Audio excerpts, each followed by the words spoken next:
Hello बच्चों, अब हम फिगर के से आप लोग को डाइजेशन समझाने की कोशिश कर रहे हैं। आप लोग समझिए ध्यान से। तो हमने अभी आप लोग को बच्चों बताया कि हमारा जो डाइजेशन की जो प्रोसेस होती है, यानी कि पाचन की जो प्रोसेस होती है, 5 चरणों में पूरा होती है। पहला अंतग्रहण, दूसरा पाचन, तीसरा अवशोषण, चौथा स्वांगीकरण और पांचवा बहिष्करण। तो सबसे पहले जब हम भोजन को मुंह से ग्रहण करते हैं उसे कहते हैं अंतग्रहण। फिर जब हमारे आमाशय में जब भोजन जाता है, वहाँ से आंत में आता है, वहाँ पाचन हो जाता है। फिर भोजन का अवशोषण होता है तीसरा नंबर पे।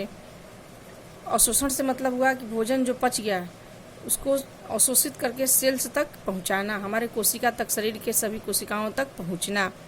और चौथा हुआ स्वांगीकरण, यानी कि स्वांगीकरण का मतलब हुआ इस्तेमाल करना। उस भोजन को पचने के बाद अवशोषित हो जाता है, उसके बाद उसका उपयोग में लाना।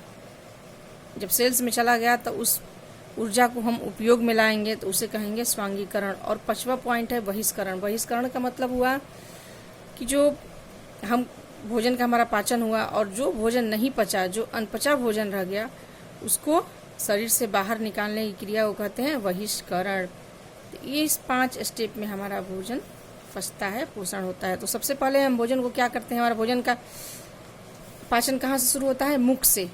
मुख से, यानी कि मैं एक रफ डायग्राम है ये मेरा, ताकि आप लोग इससे समझें। आप लोग अच्छे से कॉपी में बना लीजिएगा। तो सबसे हमारा पहला स्टेप होता है कि हम भोजन को क्या करते हैं, मुख से ग्रहण करते हैं, और यहीं से हमारा पाचन की क्रिया शुरू होती है। यहाँ पहला एक पॉइंट ऑब्जेक्टिव आता है, निकल के क्वेश्चन आता है कि हमारा पाचन की क्रिया किस अंग से शुरू होती है। तो किस अंग से शुरू होती है बच्चों? मुख से। यहाँ लिखना होगा मुख से। तो जैसे ही भोजन हमारे मुख में आता है तो होता क्या है कि यहाँ पे बकल कैविटी, मुख गुहा होती है। क्या होती है? मुख गुहा। और वहाँ पे भोजन हमारा आता है और वहाँ दांत, हमारे मुंह में क्या होता है? दांत। दांत से हम क्या करते हैं? उसको क्रश करते हैं भोजन को। फिर वहाँ मुख में ही लार ग्रंथियाँ पाई जाती है, टंग्स पे। किस पे? लार ग्रंथियाँ पाई जाती है। और लार ग्रंथियाँ से क्या निकलता है? लार। और जो लार निकलता है उस लार में होता है एक एंजाइम, उसको कहते हैं सैलेवरी एमाइलेज या टाइलिन। हमने नोट्स में आप लोग को दिया है। तो मुख से क्या निकला? सबसे पहले लार। उसको हम अभी दिखा रहे हैं। सबसे पहले हमने आप लोग को दिखाया क्या निकला, लार ग्रंथि से लार। और लार से क्या निकलता है? सैलेवरी एमाइलेज, ये या टाइलिन इसको कहते हैं। ये एंजाइम है और ये एंजाइम ही सब क्या करते हैं? भोजन को पचाता है। तो ये एंजाइम किस पे काम करेगा? तो स्टार्च पे। किस पे? स्टार्च पे। स्टार्च क्या होता है? कार्बोहाइड्रेट। और ये स्टार्च किस चीज में टूट जाता है? माल्टोज में। तो सबसे पहले क्या हुआ, हम मुख से भोजन को ग्रहण किए, वहाँ लार ग्रंथि से लार निकला। लार में सैलेवरी एमाइलेज या टाइलिन नाम की एंजाइम पाया जाता है जो स्टार्च पे काम करता है और स्टार्च को किस में बदलता है? माल्टोज में। तो यहाँ पे किस चीज़ का पाचन हुआ बच्चों? मुख में हमारा पाचन हुआ सिर्फ कार्बोहाइड्रेट का। यह स्टार्च जो है कार्बोहाइड्रेट है। यहाँ पे प्रोटीन और फैट का कोई पाचन नहीं हुआ। अब इसके बाद खाना हमारा नीचे आता है। अब आपको फिगर दिखाते हैं। अब इससे खाना फूड पाइप में आता है। कहाँ आता है? Food pipe. इसी को ग्रास नली बोलते हैं या ओसोफेगस बोलते हैं। तो ये यहाँ पे रिंग रिंग भी बना होता है ऐसे। यहाँ पे पेरिस्टाल्टिक मूवमेंट होता है, क्रमानुकंचन गति, उसको बोलते हैं क्या? क्रमानुकंचन गति। उसी वजह से खाना हमारा नीचे नीचे खसकते हुए आता है। खाना यहाँ पे आया तो यहाँ पे आने के बाद ये पिचक जाएगा तो खाना नीचे बढ़ जाएगा, फिर ये पिचक जाएगा, फिर खाना नीचे आ जाएगा, फिर ऊपर का भाग पिचकेगा तो फिर खाना नीचे आएगा। इसी को कहते हैं क्रमानुकंचन गति। इंग्लिश में उसको बोलना ज़्यादा आसान है, पेरिस्टाल्टिक मूवमेंट। इस गति की वजह से ही खाना क्या आता है? नीचे आता है। और कहाँ आता है फिर? वहाँ से खाना हमारा आमाशय में। अब हमारा खाना कहाँ पहुँच गया? आमाशय। आमाशय स्टोमक। अब यहाँ पे पाचन होता है किसका? तो यहाँ पे पाचन हमारा होता है प्रोटीन का। यहाँ पे ऊपर में मुंह में किस चीज़ का पाचन हुआ? सिर्फ कार्बोहाइड्रेट का। किस में बना? माल्टोज में। और यहाँ हमारा पाचन होता है प्रोटीन का। अब यहाँ क्या क्या निकलता है हम आप लोग को दिखाते हैं। नोट्स में हमने एक फ्लो डायग्राम आप लोग को बना के दे दिया है, याद करने का तरीका उसी से मैं पढ़ा रही हूँ। तो अमाशय में होता है जठर ग्रंथि, गैस्ट्रिक ग्लैंड, उसको इंग्लिश में बोलते हैं गैस्ट्रिक ग्लैंड। और इस जठर ग्रंथि से निकलता है जठर रस, गैस्ट्रिक जूस। और इसमें क्या क्या होता है, इसमें 3 चीज होता है। पहला पेप्सिन, दूसरा हाइड्रोक्लोरिक अम्ल यानी कि HCl, और तीसरा म्यूकस, हिंदी में उसको बोलते हैं स्लेस्मा।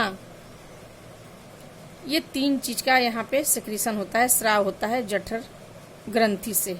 अमाशय से हम क्या हुआ, अमाशय में क्या मिलता है, जठर ग्रंथि पाया जाता है। जठर ग्रंथि से क्या निकलता है, जठर रस उसको बोलते हैं या गैस्ट्रिक जूस। इसमें 3 चीज होता है। एक होता है पेप्सिन एंजाइम। क्या होता है, पेप्सिन एंजाइम, वो प्रोटीन को पचाता है। किसको पचाता है, प्रोटीन को। सिर्फ यहाँ प्रोटीन का पाचन होता है और प्रोटीन को बदल देता है पेप्टाइड्स में। अब दूसरा हुआ हाइड्रोक्लोरिक अम्ल। हाइड्रोक्लोरिक अम्ल क्यों यहाँ निकलता है, इसका क्या कारण है। हाइड्रोक्लोरिक अम्ल जठर ग्रंथि, ये अमाशय के आंतरिक दीवारों से निकलता है। क्यों निकलता है, क्योंकि ये पेप्सिन जो है सिर्फ अम्लीय माध्यम में ही कार्य करता है। तो इस माध्यम को अम्लीय बनाने के लिए, पेप्सिन को कार्य करने के लिए HCl क्या करता है, यहाँ निकलता है और माध्यम बनाता है अम्लीय। ये जो भी पेप्सिन काम करेगा तो अम्लीय माध्यम रहेगा तभी काम करेगा, नहीं तो काम नहीं करेगा। तो अमाशय से क्या निकला बच्चों, पेप्सिन निकला, HCl और स्लेम्सा। अब आप कहें कि HCl का और क्या काम है। HCl का एक और यहाँ काम है कि हमारे भोजन के साथ कभी कभी क्या होता है कि बैक्टीरिया, जीवाणु खाने के साथ अंदर चले आते हैं, तो उसको भी ये नष्ट करता है। अब यहाँ एक क्वेश्चन निकलता है, आपको पूछता है, वो शॉर्ट नोट्स में पूछ देगा कि HCl का क्या कार्य है। तो HCl का 2 कार्य है। एक तो ये माध्यम को अम्लीय बनाता है जो पेप्सिन की क्रिया में सहायक होता है, और दूसरा बाहर भोजन के साथ आए हुए जीवाणुओं को मारता है या उसका नाश करता है। अब तीसरा मिला हमको यहाँ क्या, म्यूकस, स्लेस्मा। ये क्या करता है, अब मान लीजिए हमारा पेप्सिन जो है तो ये अम्लीय माध्यम में काम करता है। HCl के देने से वहाँ का माध्यम क्या होता है, अम्लीय हो जाता है, मतलब एसिडिक। तो ज़्यादा अगर एसिड हमारे अमाशय में हो जाएगा तो अमाशय के दीवारों को क्षति पहुंचने का डर रहेगा, एसिडिक हो जाएगा माध्यम, तो कि एसिड ज़्यादा हो जाएगा हमारे अमाशय में।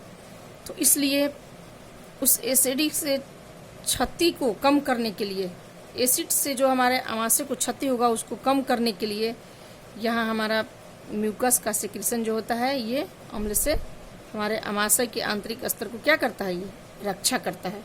इसका यही काम है सिर्फ। ठीक है बच्चों, यहाँ तक हो गया। अब हमारा भोजन आता है कहाँ, छोटी आंत में। अब देखिए, दिखाते हैं आपको। सबसे पहले मुख में भोजन आया, वहाँ से भोजन होते हुए ग्रास नली से होते हुए अमाशय में आ गया। अमाशय में किस चीज़ का पाचन हुआ, प्रोटीन का। यहाँ मुख में सिर्फ कार्बोहाइड्रेट का और यहाँ प्रोटीन का अमाशय में। अब यहीं पे 2 ग्रंथियाँ हमारी होती है, इससे लगे हुए स्टोमच की इस साइड। देखिए, ये हो लीवर और दूसरा है पैनक्रियाज, इसको अग्नाशय बोलते हैं, लीवर को यकृत बोलते हैं। अब इस पैनक्रियाज और लीवर, ये दोनों से जो निकलता है रस, वो कहाँ आता है, हमारे स्मॉल इंटेस्टाइन में, यानी कि छोटी आंत में। और यहाँ फिर तीनों चीज़ का पाचन होता है, कार्बोहाइड्रेट का भी होता है, फैट का भी होता है और प्रोटीन का भी होता है। और छोटी आंत में ही भोजन का अंतिम पाचन होता है, सारा खाना यहीं पच जाता है। तो चलिए हम देखते हैं यहाँ क्या क्या निकलता है।